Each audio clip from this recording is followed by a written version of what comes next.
ನಮಸ್ತೆ ಫ್ರೆಂಡ್ಸ್, ಇದು ಒಂದು ಗ್ರೀನ್ ಕಲರ್ ಕಾಟನ್ ಸಾರಿ, ಸೆರಗು ಮತ್ತು ಬ್ಲೌಸ್ ಪೀಸ್ ಈ ಕಲರಲ್ಲಿದೆ. ಇದಕ್ಕೆ ಈ ಬ್ಲೌಸ್ ಪೀಸ್ ಇಲ್ಲಿ ಜರಿ ಕಲರ್ ಜರಿ ಥ್ರೆಡ್ ಮತ್ತು ಸಾರಿದು ಕಲರ್, ಈ ಎರಡು ಕಲರು ಕಾಂಬಿನೇಷನ್ ಮಾಡ್ತಿದ್ದೇನೆ. ಇಲ್ಲಿ ಇನ್ನೊಂದು ಇಲ್ಲಿ ಬಾರ್ಡರಲ್ಲಿದೆ ಈ ಕಲರಲ್ಲಿ. ಇದು ಸ್ಲೀವ್ಸ್. ಇದಕ್ಕೆ ಇದೊಂದು ಡಿಸೈನ್ ಟ್ರೇಸ್ ಮಾಡಿಟ್ಕೊಂಡಿದ್ದೇನೆ. ಇದು ಕ್ಯಾನ್ವಾಸ್ ಪೇಪರ್. ನಾವು ನೆಕ್ ಡಿಸೈನ್ ಎಲ್ಲ ಮಾಡಬೇಕಿದ್ರೆ ಗಮ್ ಇರೋದು ಮಾಡ್ತೇವಲ್ಲ, ಆ ಕ್ಯಾನ್ವಾಸ್ ಪೇಪರ್ ಇದು. ಇದರಲ್ಲಿ ಡಿಸೈನ್ ಮಾಡಿಟ್ಕೊಂಡ್ರೆ ಇದು ಸ್ವಲ್ಪ ಹಾಳಾಗೋದಿಲ್ಲ. ಇನ್ನೊಬ್ರು ಯಾರಾದರೂ ಇದೆ ಸೇಮ್ ಡಿಸೈನ್ ಕೇಳಿದ್ರೆ ನಮಗೆ ಇದನ್ನು ಹೇಳ್ಬೋದು. ಸೈಜ್ ವ್ಯತ್ಯಾಸ ಇದ್ದರೆ ಮಾತ್ರ ಇದೆಂತ ಮಾಡಲಿಕ್ಕೆ ಆಗೋದಿಲ್ಲ. ಇಲ್ಲಾಂದರೆ ಫೋನಲ್ಲಿ ಅದೇ ಸ್ಕ್ರೀನ್ಶಾಟ್ ತೊಗೊಂಡು ಟ್ರೇಸಿಂಗ್ ಆ್ಯಪ್ ಅಂತ ಇರುತ್ತೆ, ಆ ಆ್ಯಪಲ್ಲಿ ಅದು ಎಷ್ಟು ದೊಡ್ಡ ಬೇಕೋ ಅಷ್ಟು ದೊಡ್ಡ ಝೂಮ್ ಮಾಡಿಕೊಂಡು ಲಾಕ್ ಮಾಡಿ ಟ್ರೇಸ್ ಮಾಡ್ಕೊಳ್ಳೋದು ಯಾವುದು. ಮತ್ತು ಕಾರ್ಬನ್ ಪೇಪರ್ ಇಟ್ಕೊಂಡು ಇಲ್ಲಿಗೆ ಮತ್ತು ಬ್ಲೌಸ್ ಮಡಚಿಟ್ಟು ಸ್ಲೀವ್ನ ಪಾರ್ಟ್, ಇದರ ಅಡಿಭಾಗದಲ್ಲಿ ಒಂದು ಕಾರ್ಬನ್ ಪೇಪರ್, ಇಲ್ಲಿ ಒಂದು ಕಾರ್ಬನ್ ಪೇಪರ್, ಅದರ ಮೇಲೆ ಹೀಗೆ ಕ್ಯಾನ್ವಾಸ್ ಪೇಪರ್ ಇಟ್ಟು ಪೆನ್ಸಿಲಲ್ಲಿ ಡ್ರಾ ಮಾಡ್ಕೊಳ್ಬೇಕು. ಇದು ಸ್ಲೀವ್ ಡಿಸೈನ್ ಮಾಡ್ತಾ ಇದ್ದೇನೆ. ನೆಕ್ಕಲ್ಲಿ ಇದು ಒಂದು ಚೂರು ಇಷ್ಟು ಪಾರ್ಟ್ ಒಂದು ಟ್ರೇಸ್ ಮಾಡಿಟ್ಕೊಳ್ಬೇಕು. ಇದು ಹೇಗೆ ಹಾಕ್ತೇನೆ ಮತ್ತು ತೋರಿಸ್ತೇನೆ. ನಾನು ಮಧ್ಯದಲ್ಲಿ ಒಂದು 2-3 ಕಡೆ ಮಾತ್ರ ಇದನ್ನು ಹಾಕ್ತೇನೆ, ಮತ್ತು ಸ್ವಲ್ಪ ಸಣ್ಣ ಡಿಸೈನ್ ಮಾಡ್ತೇನೆ. ಅವರಿಗೆ ಜಾಸ್ತಿ ಗ್ರ್ಯಾಂಡ್ ಬೇಡ ಹೇಳಿದ್ದಾರೆ ಹಾಗೆ. ಮೊದಲಿಗೆ ಸೀರೆಯ ಕಲರ್ ಗ್ರೀನಲ್ಲಿ ವರ್ಕ್ ಶುರು ಮಾಡ್ತೇನೆ.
ಹಾವಸೆ ಕಲರ್ ಉಂಟಲ್ಲ, ಅದರಲ್ಲಿ ಮಾಡ್ತಾ ಇದ್ದೇನೆ. ಬಾರ್ಡರ್ ಕಲರ್ ಆಗ ತೋರಿಸಿದ್ದೆ ಅದರಲ್ಲಿ.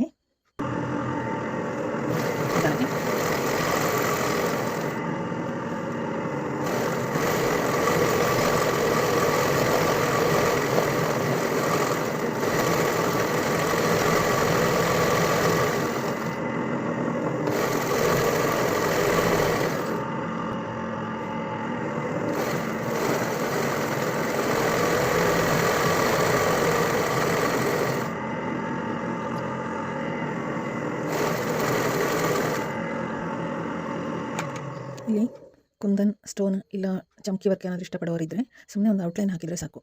ಅದರ ಮಧ್ಯೆ ಸ್ಟಿಕ್ ಮತ್ತು ಅಂಟಿಸೋದು. ಕೊನೆಗೆ ವರ್ಕ್ ಎಲ್ಲ ಮುಗಿದು ಬ್ಲೌಸ್ ಹೊಲಿದಾದ್ಮೇಲೆ ಇಲ್ಲಿ ಅಂಟಿಸ್ಲಿಕ್ಕೆ ಆಗ್ತದೆ ಲಾಸ್ಟಿಗೆ, ಅಥವಾ ಬೀಡ್ಸ್ ಹೊಲಿಬಹುದು. ನಾನು ಸುಮ್ಮನೆ ಒಂದು ರೌಂಡ್ ಹಾಕಿ ತೋರಿಸ್ತೇನೆ. ಇವರಿಗೆ ಥ್ರೆಡ್ ವರ್ಕ್ ಇಷ್ಟ, ನನ್ನ ಕಸ್ಟಮರ್ಸ್ ಹೆಚ್ಚಿನವರು ಥ್ರೆಡ್ ವರ್ಕ್ ಇಷ್ಟಪಡ್ತಾರೆ. ಇಲ್ಲದೇ ಇದ್ದರೆ ಇದರ ಮಧ್ಯೆ ಗ್ರೀನ್ ಕಲರ್ ಸ್ಟೋನ್ ಹಾಕಿದರೆ ತುಂಬ ಚೆಂದ ಕಾಣ್ತದೆ. ನನಗೆ ಸುಮ್ಮನೆ ಒಂದು ಔಟ್ಲೈನ್ ತೋರಿಸ್ತೇನೆ. ಈ ಥರ ಹೀಗೆ ಇಷ್ಟೇ ಮಾಡಿಬಿಟ್ರೆ ಈಗ 2-3 ಸಲ ತೊಗೊಂಡು ಈ ಥರ ಮಾಡಿ ಇದರ ಮಧ್ಯೆ ಸ್ಟೋನ್ ಅಂಟಿಸೋದು. ಅದು ಕೂಡ ತುಂಬ ಚೆಂದ ಕಾಣ್ತದೆ. ಇಲ್ಲಿ ಕೂಡ ಅಷ್ಟೇ ಸ್ವಲ್ಪ ದೊಡ್ಡದಾಗಿ ಔಟ್ಲೈನ್ ಹಾಕಿಬಿಟ್ರೆ ಮಿರರ್ ಹಾಕಲಿಕ್ಕೆ ಆಗ್ತದೆ ಬೇಕಿದ್ರೆ. ಇವರಿಗೆ ಥ್ರೆಡ್ ವರ್ಕ್ ಇಷ್ಟ, ಅದಕ್ಕೆ ನಾನಿದು ಇಲ್ಲಿ ಮಾಡಿದ ಹಾಗೆ ಮಾಡ್ತೇನೆ, ಇಲ್ಲಾಂದರೆ ಇಲ್ಲಿ ಸ್ಟೋನ್ ಹಾಕೋದು.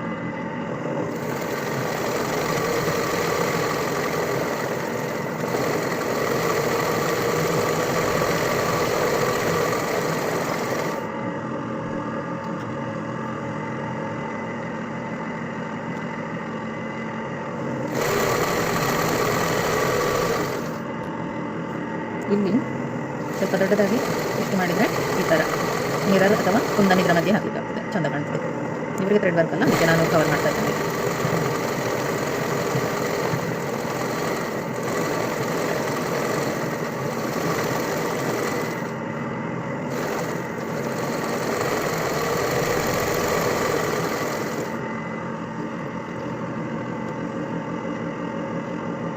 ಈಗ ನಾನು ಜರಿ ಥ್ರೆಡ್ಡಲ್ಲಿ ವರ್ಕ್ ಶುರು ಮಾಡ್ತಾ ಇದ್ದೇನೆ.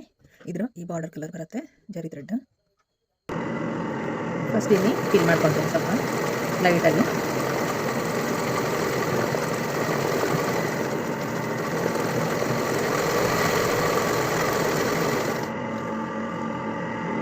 ಹೀಗೆ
ಇದೇ ಥರ ಎಲ್ಲ ಕಂಪ್ಲೀಟ್ ಮಾಡ್ಕೊಳ್ಬೇಕು.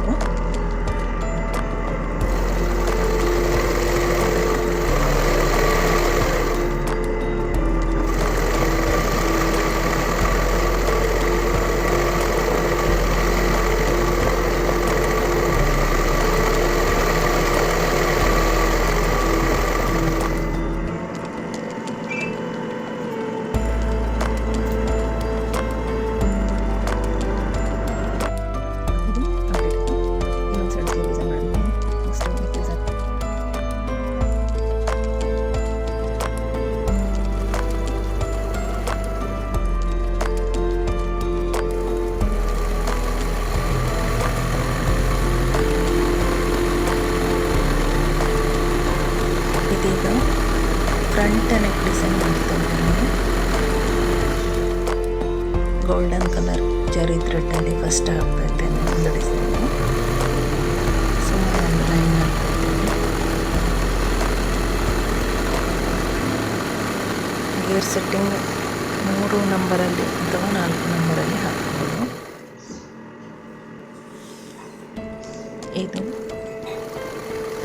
ಸಾರಿ ಕಲರ್, ಗ್ರೀನ್ ಕಲರ್ ಇದು ಸಾರಿ. ಟ್ರಯಾಂಗಲ್ ಶೇಪಲ್ಲಿ ಮಾಡ್ತಾ ಇದ್ದೇನೆ ಡಿಸೈನ್.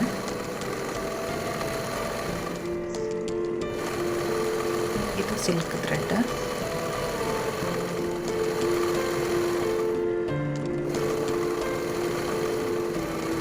ನಾನು ಬಳಸೋದು ಜರಿ ಥ್ರೆಡ್ ಹೆಸರು ಕಿರಣ್ ಅಂತ, ಇಲ್ಲಿ ಅದೇ ಸಿಗೋದು ನಮಗೆ. ಮತ್ತು ನಮನ್ ಮತ್ತು ಬ್ರೈಟ್ ಸಿಲ್ಕ್ ಅಂತ 2 ಟೈಪ್ ತಗೊಳ್ತೇನೆ ಸಿಲ್ಕ್ ಥ್ರೆಡ್ಡಲ್ಲಿ. ಜರಿ ಥ್ರೆಡ್ ಕಿರಣ್, ನಮನ್ ಅಥವಾ ಬ್ರೈಟ್ ಸಿಲ್ಕ್, ಇದು ಸಿಲ್ಕ್ ಥ್ರೆಡ್ ಹೆಸರು ನಾನು ಉಪಯೋಗಿಸೋದು. ಕ್ಯಾನ್ವಾಸ್ ರೋಲ್ ಬರುತ್ತೆ, ಅದು ಅಂದಾಜು 1,000 ರೂಪಾಯಿ ಇರಬೇಕು, ಆದರೆ ತುಂಬ ಟೈಮ್ ಬರುತ್ತೆ, ಅದು ವರ್ಷಗಟ್ಟಲೆ. ಅದನ್ನು ಯೂಸ್ ಮಾಡ್ತೇನೆ ಇದಕ್ಕೆ ನೆಕ್ ಶೇಪ್ ಮಾಡುವಾಗ, ಬ್ಲೌಸ್ ನಾಡಿಗೆ, ಬ್ಲೌಸ್ ಪೀಸ್ನಲ್ಲಿ ಇಡಲಿಕ್ಕೆ ಬೇಕಾಗ್ತದಲ್ಲ ರಿಂಗ್ ನಡಿಗೆ, ಅದು. ಇದು ಗೋಲ್ಡನ್ ಕಲರ್ ಜರಿ ಥ್ರೆಡ್ಡಲ್ಲಿ ವರ್ಕ್ ಮಾಡ್ತಾ ಇದ್ದೇನೆ.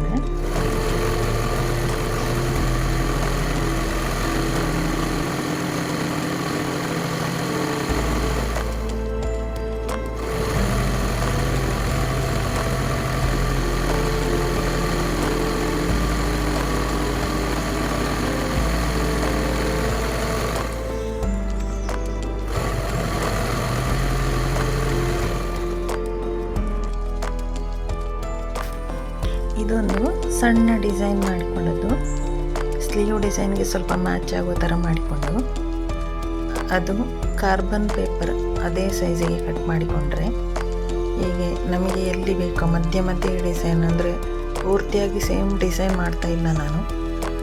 ಇದು ಫ್ರಂಟ್ ಪಾರ್ಟಲ್ಲಿ ಮೇಲೆ ಮಾತ್ರ, ನೆಕ್ ಮೇಲೆ ಕಾಣಿಸುವ ಜಾಗ ಮಾತ್ರ, ಮತ್ತು ಸೆರಗು ಕವರ್ ಆಗುವ ಕಾರಣ ಮೇಲೆ ಸೆರಗು ಕವರ್ ಆಗದ ಜಾಗದಲ್ಲಿ ಬಲಭಾಗದಲ್ಲಿ ಒಂದು ಡಿಸೈನ್ ಇದನ್ನು ಹಾಕ್ತಾ ಇದ್ದೇನೆ.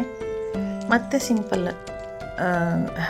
ಹೀಗೆ ಡಿಸೈನ್ ಟ್ರೇಸ್ ಮಾಡದೆ ಹಾಕ್ಕೊಂಡು ಹೋಗ್ತೇವಲ್ಲ ಆ ಥರ ಮಾಡ್ತೇನೆ. ಬ್ಯಾಕ್ ಸೈಡಲ್ಲಿ ಕೂಡ ಹಾಗೆ, ಹಿಂದುಗಡೆ ಮಧ್ಯದಲ್ಲಿ ಒಂದು ಇದೇ ಡಿಸೈನ್ ಹಾಕ್ತಾ ಇದ್ದೇನೆ, ಮತ್ತು ಆ ಕಡೆ ಈ ಕಡೆ ಸ್ವಲ್ಪ ಗ್ಯಾಪಲ್ಲಿ ಹಾಕ್ತಾ ಇದ್ದೇನೆ. ಅದು ಎಲ್ಲ ಡಿಸೈನ್ ಆದಮೇಲೆ ನಾನು ತೋರಿಸ್ತೇನೆ. ಈಗ ಫ್ರಂಟ್ ಪಾರ್ಟ್ ಮಾತ್ರ ನಾನು ವೀಡಿಯೋ ಮಾಡ್ತಾ ಇದ್ದೇನೆ ಡಿಸೈನ್ ಹಾಕೋದನ್ನು.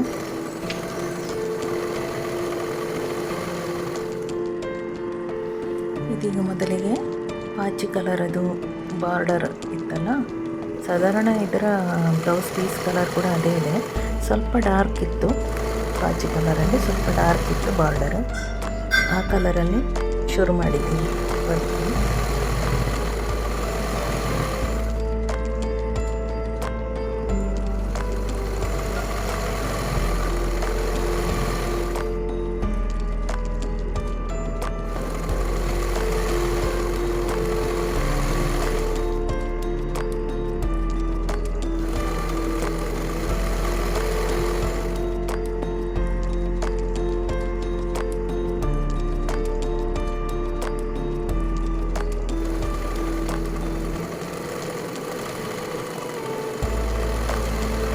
ಇದೀಗ ಮೊದಲೇ ಹಾಕಿದ ಗ್ರೀನ್ ಕಲರ್, ಅಂದರೆ ಸಾರಿ ಕಲರ್ ಇತ್ತಲ್ಲ ಸಿಲ್ಕ್ ಥ್ರೆಡ್, ಆ ಕಲರಲ್ಲಿ ವರ್ಕ್ ಮಾಡ್ತಾ ಇದ್ದೇನೆ.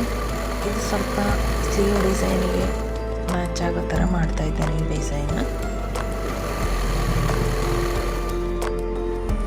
ಇಲ್ಲಿ ಕೂಡ ಅಷ್ಟೇ, ಸ್ವಲ್ಪ ಈ ಸಿಲ್ಕ್ ಥ್ರೆಡ್ ಅಥವಾ ಜರಿ ಥ್ರೆಡ್ಡಲ್ಲಿ ಔಟ್ಲೈನ್ ಥರ ಕೊಟ್ಕೊಂಡ್ರೆ ಅದರ ಮಧ್ಯೆ ನಮಗೆ ಸ್ಟೋನ್ ಹಾಕ್ಬೋದು, ಇಲ್ಲ ಅಂದರೆ ಬೀಡ್ಸ್ ಸ್ಟಿಚ್ ಮಾಡ್ಬೋದು, ಅಥವಾ ಬೇರೆ ಆರಿ ವರ್ಕ್ ಮೆಟೀರಿಯಲ್ಸ್ ಕೆಲವೆಲ್ಲ ಸಿಗುತ್ತೆ ಅಲ್ಲ, ಮಿರರ್ ಥರ ಎಲ್ಲ, ಅದೆಲ್ಲನೂ ಯೂಸ್ ಮಾಡ್ಬೋದು. ಡಿಸೈನ್ ತುಂಬ ಹೈಲೈಟ್ ಆಗ್ತದೆ. ಮಾತ್ರ ನನ್ನ ಕಸ್ಟಮರ್ಸ್ ಹೆಚ್ಚಿನವರು ಕೂಡ ಬೀಡ್ಸ್ ಎಲ್ಲ ಇಷ್ಟಪಡೋದಿಲ್ಲ, ಬರೀ ಥ್ರೆಡ್ ವರ್ಕ್ ಕೇಳ್ತಾರೆ. ಹಾಗಾಗಿ ನಾನು ಹಾಕ್ತಾ ಇಲ್ಲ ಅಷ್ಟೇ, ಇಲ್ಲಾಂದರೆ ಅದು ತುಂಬ ಹೈಲೈಟ್ ಮಾಡಲಿಕ್ಕೆ ಆಗ್ತದೆ.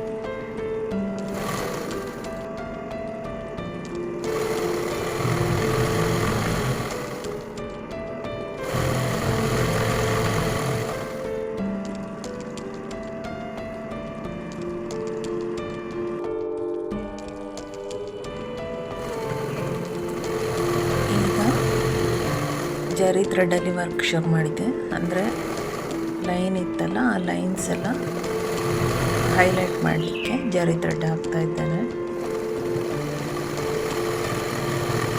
ಔಟ್ಲೈನ್ ಥರ ಬಂದು ಮಾಡ್ಬೋದು, ಅದಕ್ಕೆ ಅಷ್ಟು ಅಗತ್ಯ ಇಲ್ಲ ಅಂತ ಅನ್ನಿಸ್ತು ನನಗೆ. ಇದು ನಾನೇ ಸೆಲೆಕ್ಟ್ ಮಾಡಲಿಕ್ಕೆ ಹೇಳಿದ್ರು ಅವರು ಡಿಸೈನ್ ಕೊಡಲಿಲ್ಲ. ಥ್ರೆಡ್ ವರ್ಕಲ್ಲಿ ಯಾವುದಾದ್ರೂ ಹಾಕಿ ಅಂತ ಹೇಳಿದರು, ಮತ್ತು ಸಿಂಪಲ್ ಹೇಳಿದರು.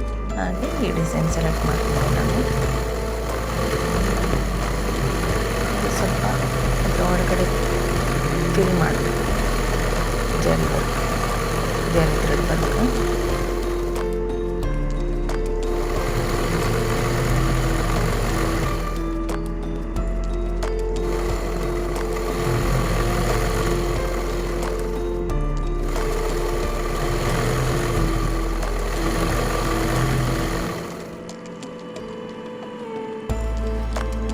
ಇದೀಗ ಫ್ರಂಟ್ ಪಾರ್ಟ್ ಕಂಪ್ಲೀಟ್ ಆಯಿತು. ಇದೀಗ ಸ್ಟಿಚಿಂಗ್ ಆದಮೇಲೆ ಬ್ಯಾಕ್ ಪೋರ್ಷನ್ ಹೀಗೆ ಬಂತು ನೋಡಿ. ಕೆಳಗಡೆ ಮತ್ತು ಮಧ್ಯದಲ್ಲಿ ಒಂದೆರಡು ಫ್ಲವರ್ ಡಿಸೈನ್ ಸೇರಿಸಿದ್ದು ಅಷ್ಟೇ. ಇದು ಸ್ಲೀವ್.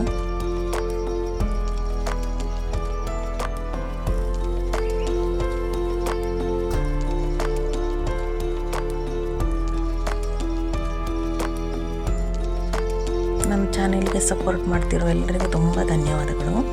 ಇಷ್ಟ ಆದರೆ ಲೈಕ್, ಶೇರ್, ಸಬ್ಸ್ಕ್ರೈಬ್ ಮಾಡಿ. Thank you.